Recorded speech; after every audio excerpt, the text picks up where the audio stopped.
Jadi kalau tidak bisa disebut, siapa yang ada pada saat itu? Yang ada pada saat itu hanya zat semata-mata. Ini yang disebut namanya dalam kajian tauhid, namanya zatul mutlak. Atau disebut namanya zatul bihal, atau zatul bahdi, atau wujud muhit, atau sebutannya hu. Itu semuanya adalah istilah untuk menunjukkan keadaan dirinya cuma yang ada pada saat itu yang dikatakan qiyamu binafsihi. Makanya sebelum Allah mentajalikan ya sesuatu daripada dirinya, Allah itu memiliki namanya alam nazar. Alam nazar itu yang dikatakan namanya alam imajinasi Tuhan, alam pikir Allah.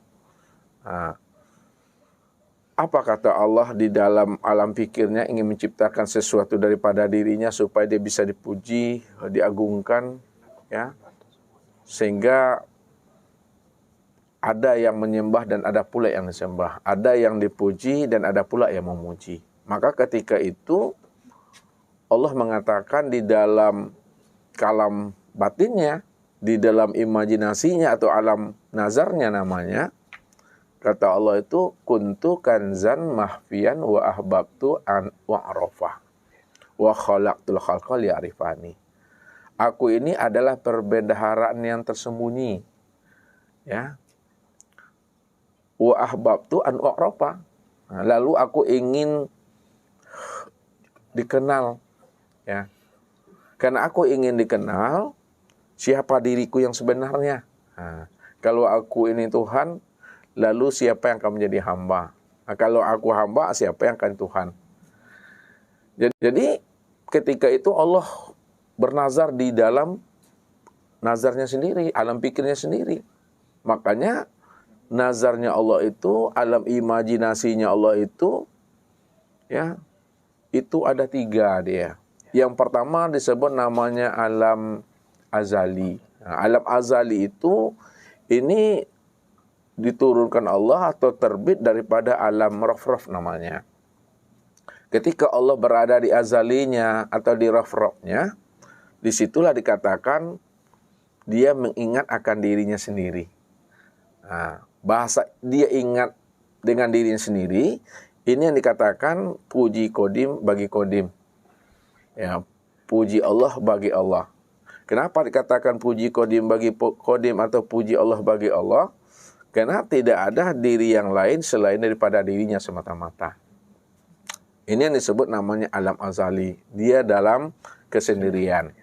Dia yang dikatakan namanya Ahmad, dia pula yang disebut namanya dengan Muhammad. Tak ada dirinya situ. Ya.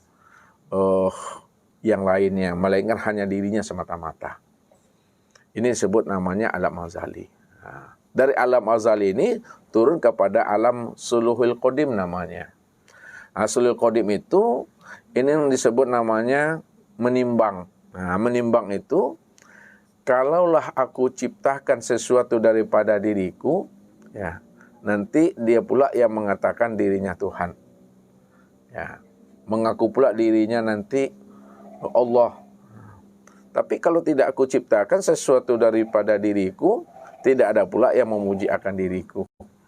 Nah, jadi semua apa yang menjadi imajinasinya Allah, alam nazarnya Allah itu, semuanya sudah berada di dalam ilmunya Allah sebenarnya. Ya. Ini yang disebut namanya menimbang namanya. Nah, dari sinilah turunnya dari alam al-malail a'la namanya. Nah, kemudian yang ketiga, alam nazarullah itu, ini disebut namanya alam tanzizi qadim. Nah, tanzizi qadim ini yang diturunkan Allah namanya di alam baitil ma'mur. Nah, ini namanya memutuskan, ya, mengingat, menimbang, dan memutuskan. Nah, memutuskan itu, apakah dia nanti mengaku Tuhan atau tidak, apakah dia durhaka nanti atau tidak, semuanya ini adalah ceritaku. Semuanya ada di dalam imajinasi aku, kata Allah. Aku yang Tuhan. Sebenarnya Allah berimajinasi seperti itu, ya. Tujuannya Allah ingin menzahirkan, ya, akan dirinya sendiri, ya, supaya ada makom, ya, siapa yang menyembah dan siapa yang disembah. Ya, siapa yang Tuhan dan siapa pula yang menjadi hamba. Hanya untuk mendudukkan makom itu sebenarnya. Kalau tidak didudukkan makom itu, maka tetap Allah itu dalam kesendirian juga di sana. Maka ketika telah sempurna, Allah itu mengingat, menimbang dan memutuskan, barulah Allah mentajalikan sesuatu itu daripada dirinya sendiri.